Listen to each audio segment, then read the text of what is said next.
हाथरस में भोले बाबा के सत्संग के दौरान भागदड़ मचने से 100 से ज्यादा लोगों की मौत हो गई। अब सवाल ये उठता है, भागदड़ मची क्यों? लाखों की संख्या में भीड़ इकट्ठा हो गई और प्रशासन को खबर तक नहीं थी, ऐसा क्यों?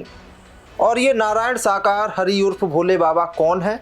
आज के मुद्दे में हम यही जानेंगे। नमस्कार, मैं हूं कुलदीप तिवारी और आप देख रहे हैं आज न्यूज। उत्तर प्रदेश के हाथरस में मंगलवार को नारायण साकार हरि के सत्संग में भगदड़ मचने से 100 से ज्यादा लोगों की मौत हो गई। 100 से ज्यादा घायल हैं। मरने वालों का आंकड़ा लगातार बढ़ रहा है। हाथरस जिले के सिकंदराऊ में हुई 134 मौतों का जिम्मेदार कौन है? यह सवाल हर व्यक्ति के जहन में है। इस सवाल का जवाब केवल उन्हीं लोगों को नहीं चाहिए जिन्होंने अपने परिवार को खोया, बल्कि आम लोग भी आखिर यही जानना चाहते हैं कि इन मौतों का जिम्मेदार कौन है। इतनी बड़ी संख्या में लोगों के जुटने पर वहां कोई आला अधिकारी क्यों नहीं था? एम्बुलेंस की व्यवस्था तक नहीं थी। बाबा भोले के सत्संग के दौरान हुए हादसे ने हर किसी को झकझोर कर रख दिया है। पल भर में सैकड़ों लोगों की जान चली गई। घटना के तमाम वीडियो सोशल मीडिया पर वायरल हो रहे हैं, जिसमें लोगों की चीख पुकार सुनाई दे रही है। लोग बेतहाशा एक दूसरे को कुचलते हुए आगे बढ़ रहे हैं। हालांकि पुलिस ने सत्संग के आयोजकों के खिलाफ मामला दर्ज कर लिया है। पुलिस की FIR कॉपी भी सामने आ चुकी है। पुलिस ने हादसे की वजह के साथ साथ यह भी बताया है कि कैसे सबूत मिटाने की कोशिश की गई। जिनके कार्यक्रम में लाखों की संख्या में लोग सत्संग सुनने पहुंचते हैं, वे भोले बाबा कौन हैं जो कल से चर्चाओं में हैं, जिनके सत्संग में कल सैकड़ों लोगों की जान चली गई। आपको बता दें, विश्व हरि उर्फ भोले बाबा का पूरा नाम सूरजपाल जाटव है। इनका जन्म उत्तर प्रदेश के एटा जिले में हुआ था। पटियाली तहसील में गांव बहादुर में जन्मे भोले बाबा खुद को गुप्तचर यानी इंटेलिजेंस ब्यूरो का पूर्व कर्मचारी भी बताते हैं।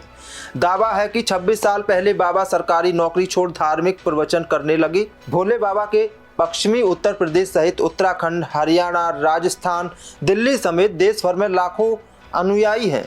और तो और खास बात यह है कि इंटरनेट के ज़माने में अन्य साधु संतों और कथावाचकों के सोशल मीडिया पर ऑफिशियल अकाउंट देखने को मिल जाएंगे, लेकिन ये भोले बाबा सोशल मीडिया से दूर है। बाबा का कोई आधिकारिक अकाउंट किसी भी सोशल मीडिया पर प्लेटफॉर्म पर नहीं है। कथित भक्तों का दावा है कि नारायण सरकार यानी हरि बाबा जमीनी स्तर पर खासे अनुयायी हैं। इनकी समिति का एक ड्रेस कोड भी होता है जो इनकी समिति के लोग पहनते हैं। एक और सबसे बड़ी बात, इनके कार्यक्रम को कोई भी व्यक्ति कैमरे में रिकॉर्ड नहीं कर सकता। इनके कार्यक्रम में कैमरा भी बैन होता है। अब कार्यक्रम में हालात बिगड़े कैसे, तो यह भी जानकारी निकलकर सामने आई है। जिस वक्त मुख्य प्रवचनकर्ता सूरजपाल उर्फ भोले बाबा अपनी गाड़ी में सवार होकर कार्यक्रम स्थल से निकल रहे थे, तभी दोपहर करीब 2 बजे श्रद्धालु जन ने बाबा की गाड़ी के गुजरने के मार्ग में धूल समेटना शुरू कर दिया।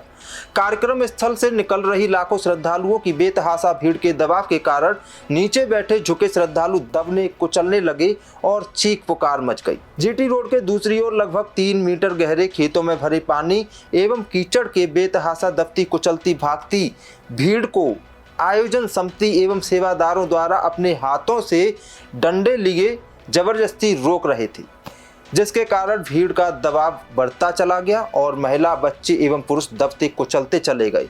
कुछ ही देर बाद लाशें बिछ गईं। उधर बाबा मौके से निकल लिए। उनके सेवादारों द्वारा कोई मदद नहीं की गई। आखिर तक पुलिस के लोग ही जुटे रहे। वहीं उत्तर प्रदेश के मुख्यमंत्री योगी आदित्यनाथ बुधवार की सुबह हाथरस पहुंचे हैं। योगी ने मंगलवार को ही आगरा जोन के ADG और अलीगढ़ के कमिश्नर को हाथरस हादसे की जांच के आदेश दे दिए। 24 घंटे में रिपोर्ट भी मांगी थी। योगी ने कल ही अपने 3 मंत्री मुख्य सचिव मनोज कुमार सिंह और DGP प्रशांत कुमार को हाथरस भेज दिया था, जो वहां कैंप कर रहे हैं। योगी ने कहा कि हादसे की तह तक जाकर सरकार कार्रवाई करेगी और किसी दोषी को बख्शा नहीं जाएगा। योगी ने कहा कि जांच से ही पता चलेगा कि ये दुर्घटना है या साजिश। सरकार ने मृतकों के परिजनों को 2-2 लाख रुपए मुआवजे का ऐलान कर दिया है। प्रधानमंत्री मोदी ने भी हादसे पर दुख जताते हुए कल संसद में कहा था कि केंद्र के अधिकारी राज्य सरकार के संपर्क में हैं। हाथरस पुलिस ने भगदड़ के लिए केस दर्ज कर लिया है, जिसमें मुख्य सेवादार देव प्रकाश मधुकर समेत अज्ञात सेवादारों को आरोपी बनाया गया है। भोले बाबा का नाम इस केस में फिलहाल आरोपी के तौर पर नहीं दर्ज हुआ है। माना जा रहा है कि हादसे से पहले भोले बाबा के निकल जाने की वजह से उनका नाम इस समय आरोपियों में शामिल नहीं किया गया। केस में इस समय आयोजन की इजाज़त लेने वाले का ही नाम रखा गया है। जांच के बाद भोले बाबा की भगदड़ में सूचना भूमिका साफ हो जाएगी और उनके हिसाब से उनका नाम भी जोड़ा जा सकता है। देश दुनिया की सभी खबरें देखने के लिए जुड़े रहिए आचरण न्यूज से। आचरण न्यूज, हर कदम आपके साथ।